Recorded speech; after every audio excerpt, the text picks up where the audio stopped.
Puji nama Tuhan, Bapak Ibu Saudara yang dikasihi Allah Tuhan, dimanapun kita berada, kita rindu beribadah pada hari ini. Kita memulai ibadah kita siapkan hati kita siap fokuskan hanya untuk Tuhan. Kita pujian kita Allah Roh Kudus.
pujian kami Tuhan.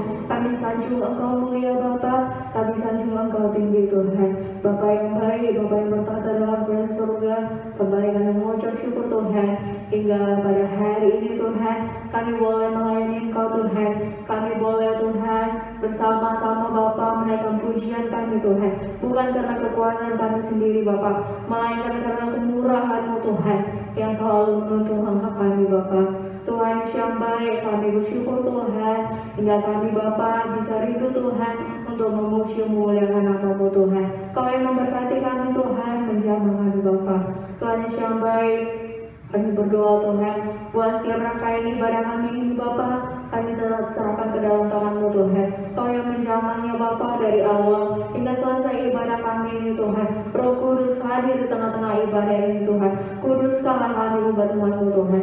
Tuhan yang baik, kami juga berdoa Tuhan buat sidang jemaat-Mu Tuhan, dimanapun mereka beribadah Tuhan, baik secara online Tuhan. Kau yang memberkati mereka Tuhan. Biarlah mereka Tuhan mempersiapkan hati mereka Tuhan, menyerahkan hati mereka Tuhan hanya untuk tertuju kepada firman-Mu Tuhan.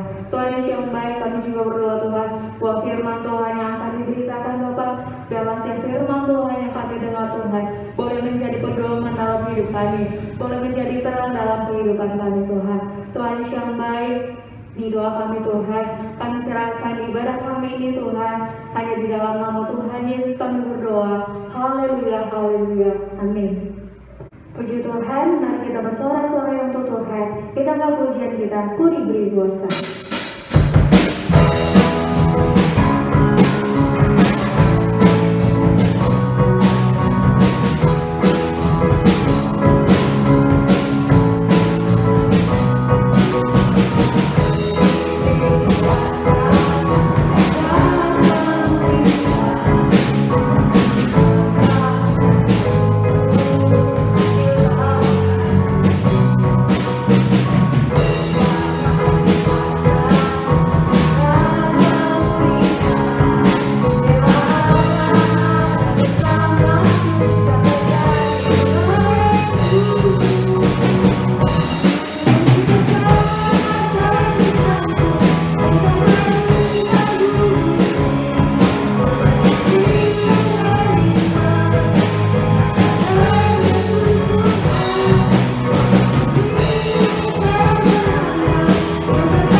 Tuhan, rumah doa.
pemberitaan firman Tuhan. Mari kita berdoa bersama-sama. Segala puji syukur, hormat, dan kemuliaan kami kembalikan kepada Tuhan. Kami sungguh bersyukur atas kasih dan kemurahan-Mu yang memelihara kami, menyertai, menolong, menguatkan, menghibur kami. Sehingga sampai hari ini kami dapat berkata, Ebenezer, Tuhan sudah menolong kami. Kami yakin dan percaya pertolongan Tuhan yang lebih ajaib Tuhan pasti kerjakan di dalam seluruh aspek kehidupan kami. Bapa, izinkan hamba-Mu memaparkan firman Tuhan dan karuniakan hamba-Mu roh hikmat, akal budi, supaya ketika hamba menyampaikan firman, maka Allah Roh Kudus yang mengurapi, Allah Roh Kudus yang memberkati, dan apa yang Kamu sampaikan biarlah berkenan di hadapan Engkau, dan Engkau membuka setiap hati dan pikiran kami, dan sikapkan rahasia firman-Mu serta mengampuni setiap dosa dan pelanggaran kami, sengaja atau tidak sengaja, terselubung maupun transparan. Kuduskan dengan kuasa darah anak domba Allah, supaya kami berkenan di hadapan. Terima kasih Bapa di sorga, siap memaparkan firman Tuhan demi satu nama yang ajaib, yakni Tuhan Yesus Kristus, tembus jiwa kami. Haleluya, amin. Haleluya, haleluya, shalom Bapak Ibu Saudara sekalian. Apa kabar hari ini? Doa dan harapan saya tetap kabar baik, tetap kuat, tetap sehat, tetap survive. Sebab anugerah Tuhan lebih daripada hidup, dan anugerah Tuhan melimpah atas kita semua. Pastikan hari ini kita semua dapat berinteraksi melalui sabda Tuhan. Dan judul firman Tuhan hari ini adalah menghadapi masa depan. Menghadapi masa depan. Saya akan membacakan nats firman Tuhan dari Injil Yohanes pasal 21 ayat 18 sampai 22. Sekali lagi, Injil Yohanes pasal 21 ayat 18 sampai 22. Demikian pemberitaan firman Tuhan. Aku berkata kepadamu, sesungguhnya ketika engkau masih muda, engkau mengikat pinggangmu sendiri dan engkau berjalan kemana saja kau kehendaki. Tetapi jika engkau sudah menjadi tua, engkau akan mengulurkan tanganmu dan orang lain akan mengikat engkau dan membawa engkau ke tempat yang tidak kau kehendaki. Dan hal ini dikatakannya untuk menyatakan bagaimana Petrus akan mati dan memuliakan Allah. Sesudah mengatakan demikian, ia berkata kepada Petrus, ikutlah aku. Ketika Petrus berpaling, ia melihat bahwa murid yang dikasihi Yesus sedang mengikuti mereka, yaitu murid yang pada waktu mereka sedang makan bersama duduk dekat Yesus, dan yang berkata, Tuhan, siapakah dia yang akan menyerahkan engkau? Ketika Petrus melihat murid itu, ia berkata kepada Yesus, Tuhan, apakah yang akan terjadi dengan dia ini? Jawab Yesus, jikalau aku menghendaki supaya ia tinggal hidup sampai aku datang, itu bukan urusanmu, tetapi engkau ikutlah aku. Amin. Menghadapi masa depan. Saudara-saudara yang dikasihi Tuhan, orang yang pesimis selalu melihat hal-hal yang negatif ketika mereka menghadapi masalah di dalam kehidupan mereka. Maka kemudian mereka cenderung untuk selalu berburuk sangka dan mencari kesalahan di sekitar mereka, atau mencari kambing hitam untuk dapat disalahkan sebagai sebab musabab dari segala sesuatu yang melanda kehidupan mereka. Hal yang kontras adalah terjadi dalam kehidupan orang-orang yang selalu berpikir secara positif.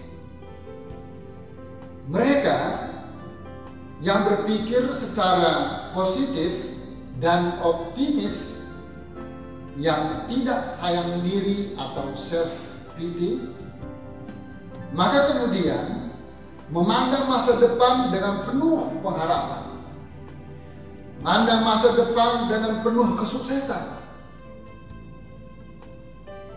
Dan kemudian ini merupakan sesuatu hal yang sangat menarik.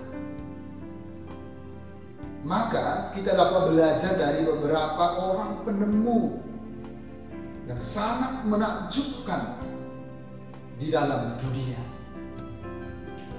Mereka yang punya latar belakang yang sangat sederhana, bahkan juga miskin dan kaum difabel atau memiliki anggota badan yang kurang sempurna.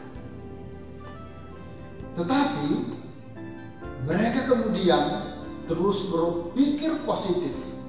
Mereka terus memiliki dan membangun rasa optimisme yang begitu tinggi. Mereka mewujudkan cita-cita kehidupan masa depan mereka yang penuh kesuksesan dan penuh pengharapan. Katakanlah beberapa di antara penemu-penemu dunia yang hebat itu, di antaranya ada Stephen Hawking, seorang ahli fisika teoritis bahasa Inggris. Kemudian Steve Jobs, pendiri perusahaan Apple.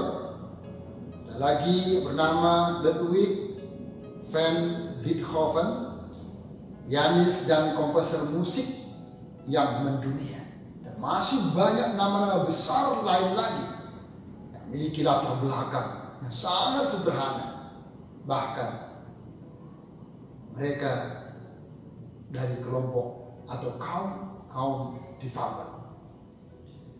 Kalau orang-orang dunia saja bisa bersikap optimis dan berpikir positif dan menggunakan setiap kesempatan, menggunakan setiap situasi kondisi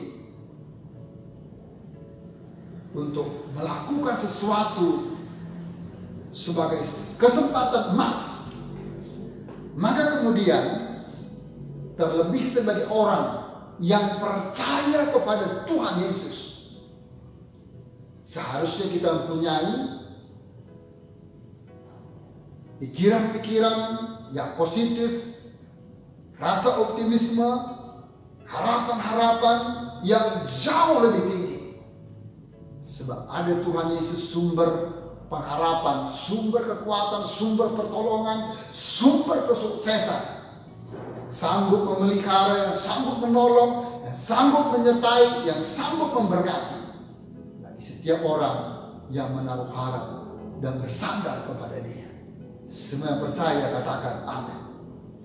Nah, saudara-saudara, dalam teks ini Injil Yohanes pasal 21 ayat 18 sampai 22. Di sini Yesus sedang membicarakan bagaimana masa depan Rasul Petrus. Ini sesuatu yang sangat menarik, sesuatu yang sangat luar biasa. Jika kita merefresh ingatan kita ke belakang sebelum pasal 21, maka Petrus memiliki satu catatan yang sangat buruk sekali, yakni menyangkal Yesus sampai 3 kali. Tetapi kemudian dia menyesali, dia bertobat, dia datang lagi kepada Tuhan. Lalu kemudian Tuhan memberikan dia kesempatan. Dia memberikan dia kemurahan Tuhan yang begitu besar. Dan Tuhan Yesus kemudian membicarakan bagaimana masa depan dari Rasul Petrus itu sendiri. Apa prinsip-prinsip yang dapat kita ambil dari interaksi Tuhan Yesus dengan Petrus? Yang pertama adalah Tuhan, Sang Pencipta langit dan bumi di dalam Yesus Kristus, memegang masa depan setiap orang. Dengan kata lain, masa depan yang penuh pengharapan, masa depan yang penuh kesuksesan ada di dalam tangan Tuhan. Dalam konteks firman Tuhan, maka setiap orang yang sukses, setiap orang yang berhasil, bukan karena kuat gagah, bukan karena upaya kerja keras, tetapi semua karena kasih dan kemurahan dari Tuhan. Tentu saja tidak luput dari usaha, upaya, kerja keras kita sebagai manusia. Tetapi meskipun ada upaya, usaha, kerja keras, maka keberhasilan atau kesuksesan, masa depan yang penuh pengharapan, sumbernya hanya berasal dari Tuhan Yesus Kristus. Dan oleh sebab itu, saudara-saudara, Tuhan menubuatkan bahwa Rasul Petrus akan mati. Hal itu kemudian digenapi. Petrus ditangkap dan dibunuh dengan disalibkan. Dan secara tradisi berkata bahwa ketika Petrus disalibkan, posisi kepala ke bawah. Bersamaan dengan orang-orang Kristen dianiaya pada masa Kaisar Nero. Saat ditangkap dia tidak menyangkal seperti sebelumnya. Tuhan mau mengatakan bahwa hidup dan mati Petrus adalah untuk memuliakan Tuhan. Itulah sebabnya dimulai ketika Rasul Petrus berkomitmen untuk hidup memuliakan Tuhan, maka benar-benar Tuhan memampukan dia. Tuhan kemudian memberikan dia kesanggupan, memberikan dia kekuatan dan kecakapan untuk melakukan setiap perkara, apapun yang terjadi dalam kehidupannya. Tuhan memberikan dia kesanggupan. Itu sebabnya ending daripada kehidupan Rasul Petrus tepat seperti apa yang disampaikan Yesus. Engkau akan memuliakan aku, engkau akan memuliakan Tuhan. Puji nama Tuhan. Tuhan tahu dan Tuhan memiliki rencana atas setiap hidup. Hidup Anda, hidup saya, hidup kita semua yang menaruh harap dan bersandar kepada Tuhan. Bahkan bukan hanya di masa-masa sekarang. Dari sejak kita di dalam kandungan, maka kemudian Tuhan mau supaya kita dapat memuliakan Tuhan.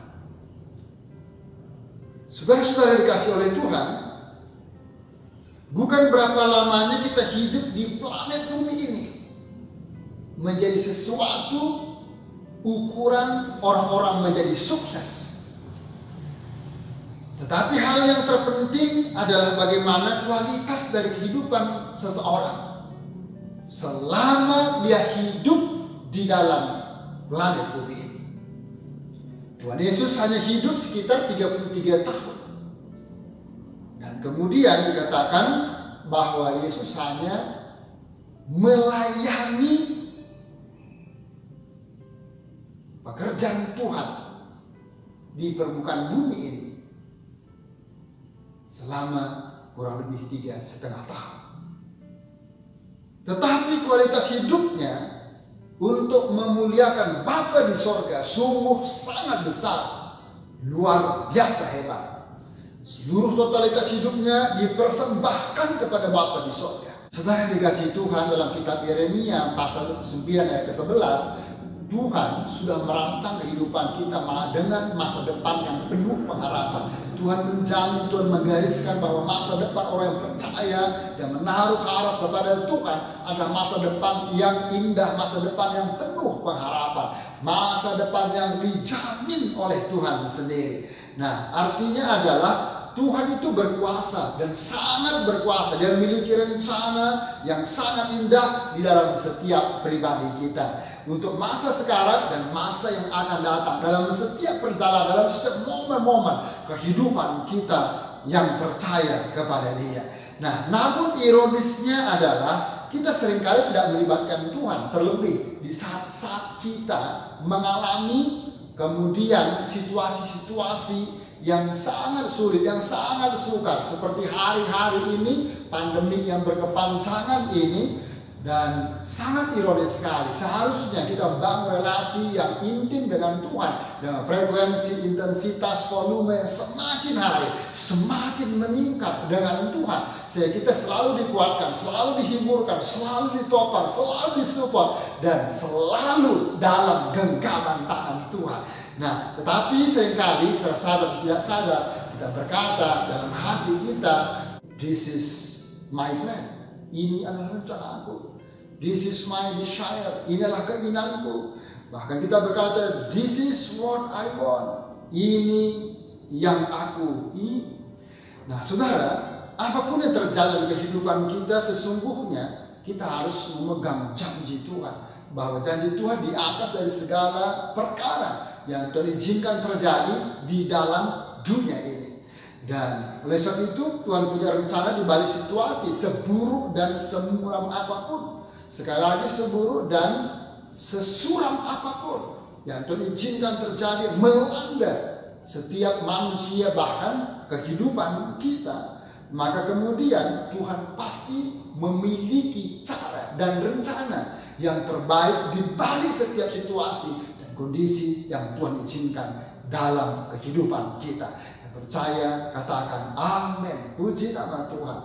Saudara, walaupun Tuhan tentunya tidak pernah menjelaskan secara detail atau tidak pernah ada konferensi pers bahwa di balik situasi pandemi yang berkepanjangan ini aku akan turunkan hujan berkat berkelimpahan misalnya. Tuhan tidak pernah menjanjikan seperti itu. Tapi rencana Tuhan, janji firman Tuhan bagi kita bahwa masa depan kita adalah masa depan yang penuh pengharapan. Dan itu harus kita klaim dalam perjalanan kita setiap harinya. Haleluya, puji nama Tuhan. Nah, saudara, yang kedua adalah apa prinsip yang bisa kita ambil dalam interaksi Tuhan Yesus dengan Rasul Petrus. Jaga mata kita supaya tidak fokus pada orang lain. Ayat 20 sampai 21. Di sana kemudian dijelaskan ketika Petrus berpaling, ia melihat bahwa murid yang dikasihi Yesus sedang mengikuti mereka, yaitu murid yang pada waktu mereka sedang makan bersama duduk dekat Yesus dan yang berkata, Tuhan, siapakah dia yang akan menyerahkan Engkau? Ketika Petrus melihat murid itu, ia berkata kepada Yesus, Tuhan, apakah yang akan terjadi dengan dia ini? Di sini kita dapat mengambil prinsip bahwa kita harus menjaga mata kita supaya tidak fokus kepada orang lain. Kiri ke kanan, entahkah dia orang yang sukses, entahkah dia orang hebat, jangan kemudian fokus kita kepada mereka. Tapi fokus kita adalah kepada diri kita sendiri. Focus on yourself. Artinya adalah Tuhan izinkan supaya kita fokus kepada diri kita demi menggapai masa depan yang penuh pengharapan itu. Dan itu yang Tuhan mau dalam kehidupan kita. Artinya adalah Yesus tidak suka dengan pertanyaan Rasul Petrus. Ketika Petrus menanyakan orang yang dekat dengan Yesus, entahkah dia masih hidup ataukah dibiarkan dia masih hidup sampai Tuhan datang, itu bukan urusan Rasul Petrus, tetapi itu urusan daripada Tuhan. Nah, oleh sebab itu saudara, ketika kita memikirkan masa depan, Tuhan ingin kita fokus sekali lagi pada diri kita demi menggapai masa depan yang penuh pengharapan itu. Haleluya, puji Tuhan. Dia memberikan rencana yang spesifik untuk setiap diri kita, dan kita tidak boleh membanding-bandingkannya dengan orang lain, dengan kesuksesan orang lain, dengan kepopuleran orang lain. Tidak boleh membanding-bandingkannya. Apalagi kemudian kita menjadi iri hati. Kita kemudian marah kepada mereka. Kita mendatangkan dosa kepada diri kita sendiri. Dan hendaknya kita fokus kepada perjalanan kehidupan kita dengan terus menatap kepada Tuhan dan melibatkan Tuhan dalam setiap medan kehidupan perjalanan kita. Puji Tuhan. Nah, saudara, yang ketiga di dalam ayat yang ke-22, percaya dan taat pada Tuhan. Ayat yang kedua berkata demikian, jawab Yesus, jikalau aku menghendaki supaya ia tinggal hidup sampai aku datang, itu bukan urusanku. Tetapi engkau ikutlah aku. Sekali lagi, tetapi engkau ikutlah aku. Dengan kata lain, prinsip yang dapat kita ambil di sini adalah percaya dan taat pada Tuhan. Ayat yang ke-22. Ini sungguh luar biasa. Petrus tidak ada kemudian opsi yang lain untuk membanding-bandingkan kepada orang lain. Tapi dia harus mengikut Tuhan Yesus. Tidak ada kesempatan kemudian untuk training terhadap orang lain, untuk studi lapangan terhadap orang lain. Tetapi dia harus fokus kepada Tuhan Yesus dengan mengikut, yakni dengan cara percaya dan taat kepada Tuhan. Hanya itu saja, percaya dan taat kepada Tuhan. Trust and obey God. Dan ini sesuatu yang sungguh luar biasa yang disampaikan oleh Tuhan Yesus kepada Rasul Petrus. Nah, ketika Tuhan menyuruh Petrus untuk taat dan percaya kepadanya, tentu itu bukan sesuatu yang mudah bagi Rasul Petrus. Nah, meskipun bukan mudah, maka Tuhan memberikan kesanggupan, Tuhan memberikan kekuatan, Tuhan memberikan kecakapan kepada Rasul Petrus. Istilah ikutlah aku adalah sebuah penyerahan total. Totalitas aspek kehidupan harus dipersembahkan kepada Tuhan, harus diserahkan kepada Tuhan tanpa ada rasa untuk sayang diri, untuk ragu, untuk pesimis, tapi terus dengan total dipersembahkan kepada Tuhan dengan membangun rasa optimisme kepada Tuhan. Dan ini sesuatu yang luar biasa. Dan waktunya bukan nanti, bukan besok, tetapi hari ini juga, saat ini juga, tanpa menunda-nunda waktu.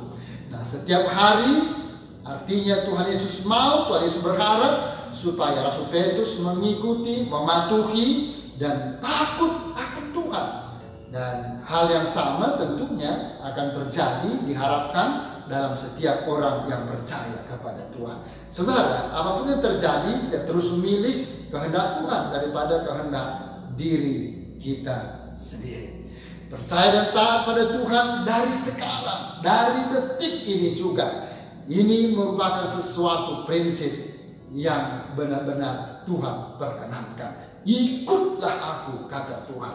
Mungkin kita masih belum tahu rencana Tuhan atas kehidupan kita. Jangankan untuk 10 tahun yang akan datang, untuk hari esok, minggu besok, bulan besok, tahun besok, tentu sesuatu yang masih misteri bagi kita.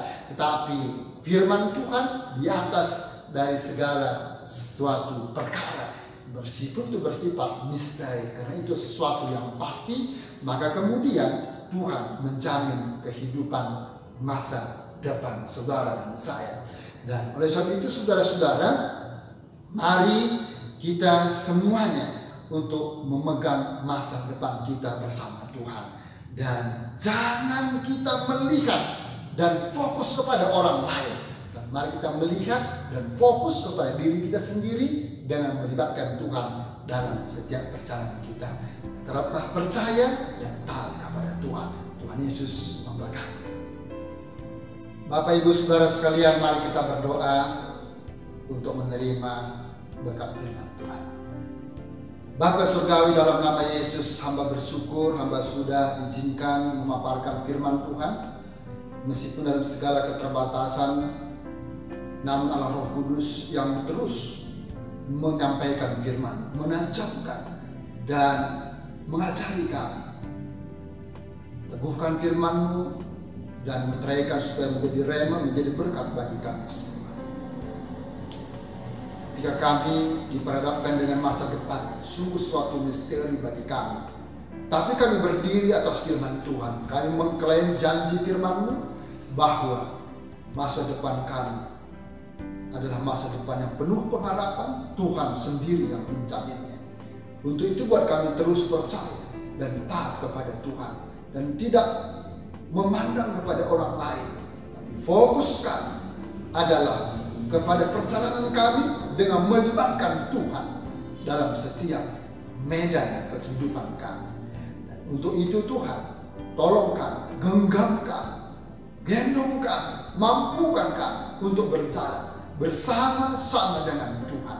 Kami percaya Tuhan tidak pernah meninggalkan kami, namun Engkau menjaga kami, melindungi, memelihara, mencukupkan semua kebutuhan keperluan kami. Bahkan di saat kami susah, Engkau hiburkan kami.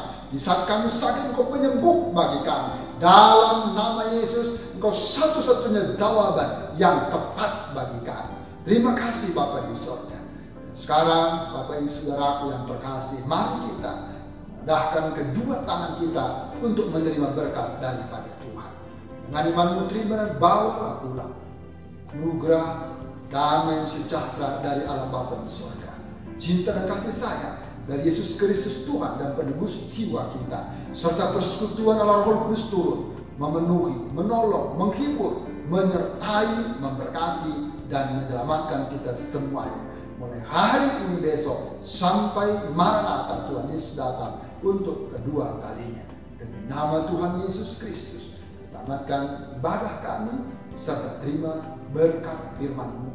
Dan semua yang percaya katakan haleluya, amin, haleluya, haleluya, shalom.